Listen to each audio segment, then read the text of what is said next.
एक कहावत है कि जिसका शरीर सही है उसका मस्तिष्क भी अच्छा है, तंदुरुस्त है, हर लिहाज से अच्छा है।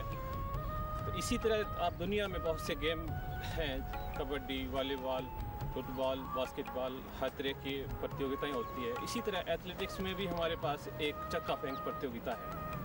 ये जैसे आप नाम से है कि बड़ी मजबूत और बड़ी ताकतवर इवेंट्स माना जाता है इसको।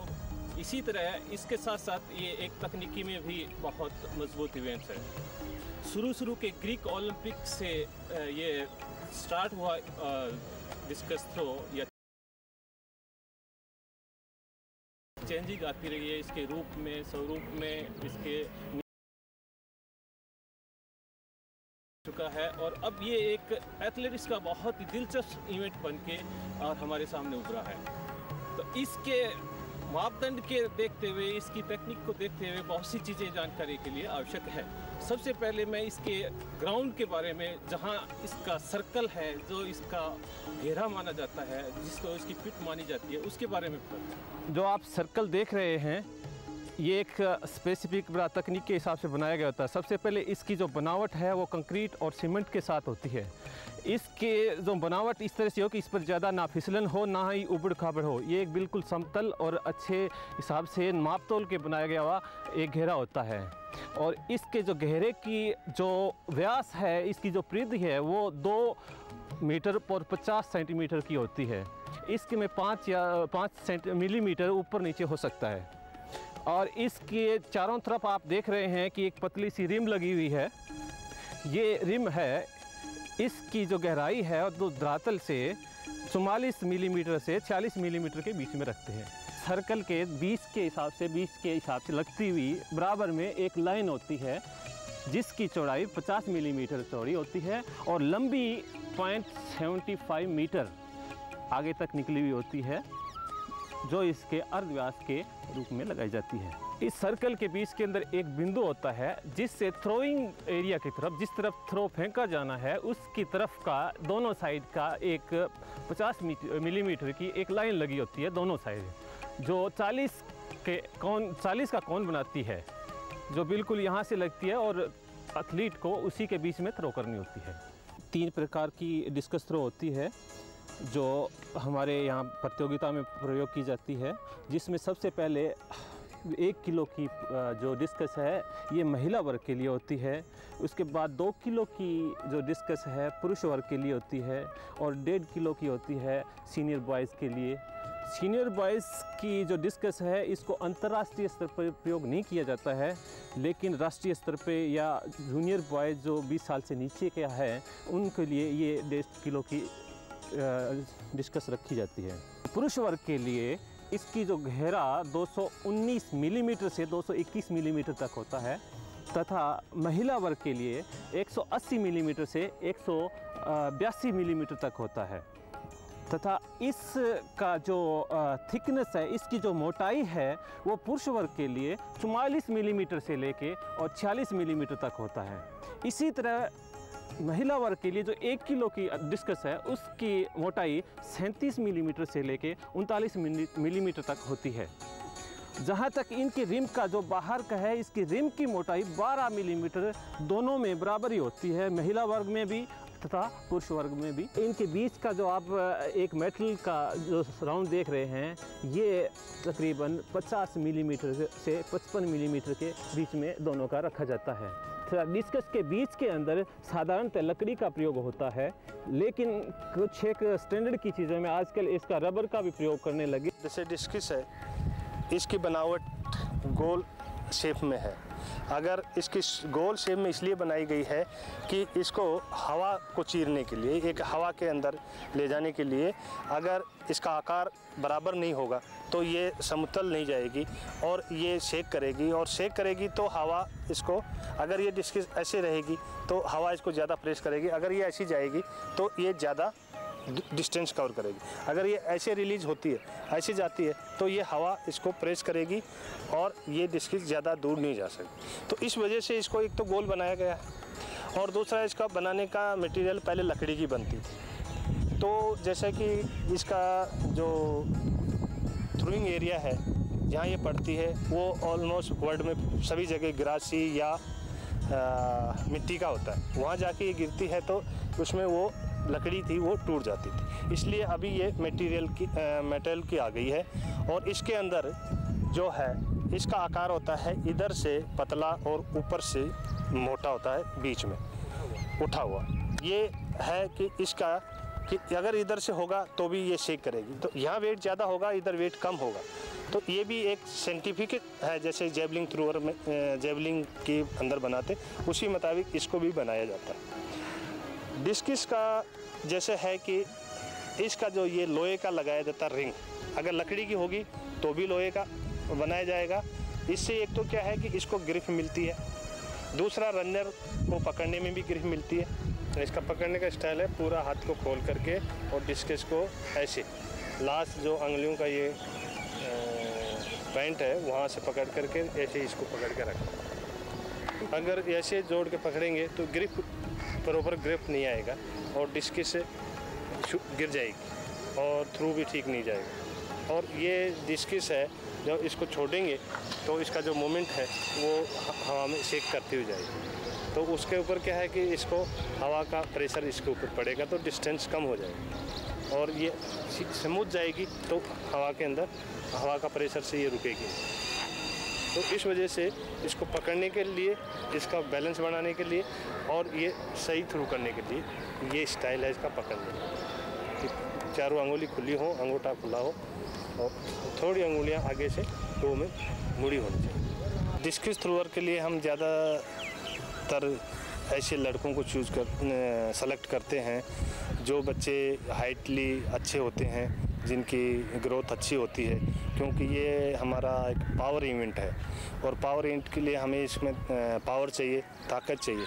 तो उसके लिए है कि जितना हाइट अच्छी होगी उसके जो सेंटर ऑफ ग्रेविटी है वो ऊपर रहेगी और उसको अच्छा ग्रिप मिलेगा और स्ट्रेंथ भी उसमें जब ट्रेनिंग वगैरह कराएंगे तो ज़्यादा स्ट्रेंथ आएगी और इस वजह से उसके जैसे हाथ वगैरह हैं वो भी लंबे होंगे, तो उससे उसको डिस्टेंस वाइज हमको ज़्यादा फ़ायदा होता है और इस वजह से हम उसको जिसकी हाइट अच्छी होती है उसी बच्चे को थ्रोज के लिए चुनते हैं। जब फेंकने के लिए आप आएंगे तब इन बातों का ध्यान रखना होगा कि सबसे पहले आप खड़े होने की पोजीशन, खड़ा होने के लिए आपका जो मुंह है बिल्कुल आपके थ्रोइंग एंगल, जो आपका फेंकने का एरिया है, जगह है, उससे बिल्कुल अपोजिट की साइड होगा और आप सबसे पहले इजी और बिल्कुल बैलेंस स्थिति में खड़े होंगे। उसके बाद इसको हाथ में लेके स्विंग करवाएंगे, घुमाएंगे शरीर को, हल्का सा पेंडुलम बनाएंगे, मोमेंटम बनाएंगे। इसके बाद आप इसके दो प्यूट बनाएंगे, जिसको शरीर को उस प्यूट के ऊपर घुमाना है। तो इसको आप मैं एक थ्रो फेंक के दिखाता हूँ।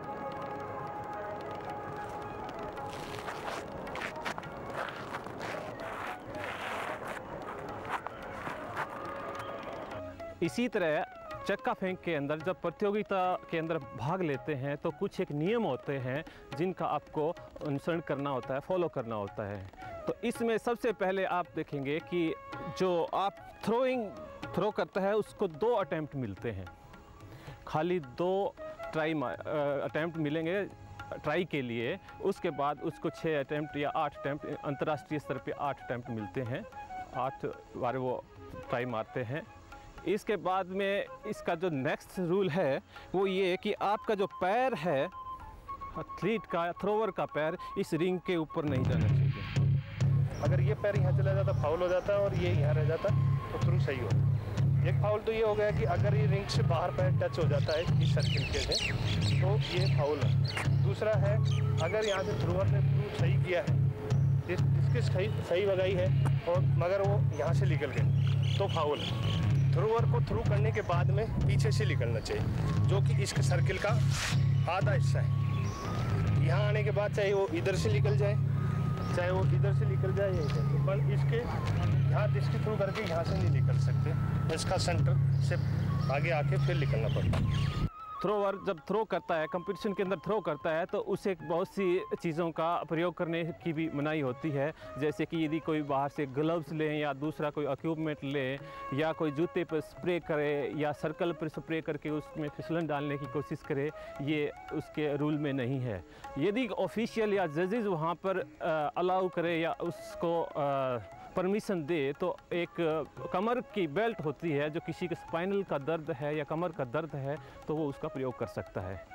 थ्रो करते हुए थ्रोवर का कोई भी शरीर का कोई भी हिस्सा, जो एथलीट थ्रो करता है उसके शरीर का कोई भी हिस्सा इस सर्कल के बाहर टच नहीं होना चाहिए, बाहर नहीं छूना चाहिए, ज़मीन के या किसी सर्कल को छूना नहीं चाहिए।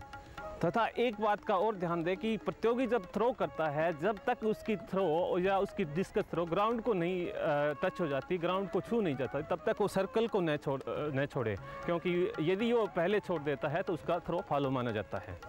जैसे ही थ्रोवर थ्रो करता है तो उसकी डिस्कस के तुरंत बाद में जिस ग्राउंड को उसकी डिस्कस छूती है उसके नज़दीकी पॉइंट से लेके और उसी समय उसको मापा जाता है।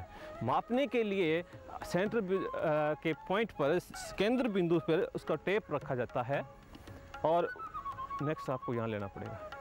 जैसे कि हम वेट ट्रेनिंग में सभी को कराते हैं, चाहे वो डिस्कस थ्रोअर है, चाहे हैमर थ्रोअर है, जितने भी थ्रोअर हैं उनको वेट ट्रेनिंग वगैरह हम देते हैं, जिससे कि उनकी पावर्स बढ़ाने के लिए हम उनको वेट देते हैं और उससे उसके मसल्स अलग अलग, जैसे मसल्स होते हैं उनकी अलग अलग एक्सरसाइज होती हैं, जैसे लेग्स की अलग है, आर्म्स की अलग है, चेस्ट की अलग है। तो सब ये एक्सरसाइज करके और फिर सारी बॉडी को उनको अलग अलग पार्ट्स में एक्सरसाइज दे करके जिस पार्ट्स पे ज़्यादा एक्सरसाइज देते हैं जिस इवेंट से ताल्लुक़ है।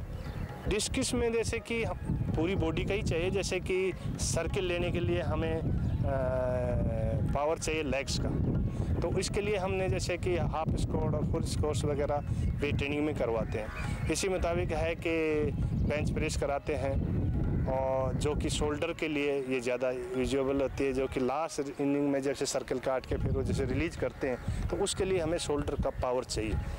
तो इसकी वजह से फिर हम हाथ की एक्सरसाइज कराते हैं जिससे वो पूरा उसका तालमेल बॉडी का बैठ जाए।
डिस्कस थ्रो जैसे शब्द से ही बड़ा मजबूत इवेंट है, इसको फेंकते हुए कई चीज़ों का ध्यान रखना होता है। जब आप फेंकते हैं तो इसके लिए स्पोर्ट्स इंजरी जिस तरह कमर का झटका या रिब्स पे झटका लग जाना या बाजू में झटका लग जाना, इन चीज़ों का ख़ास तौर पर ध्यान रखें।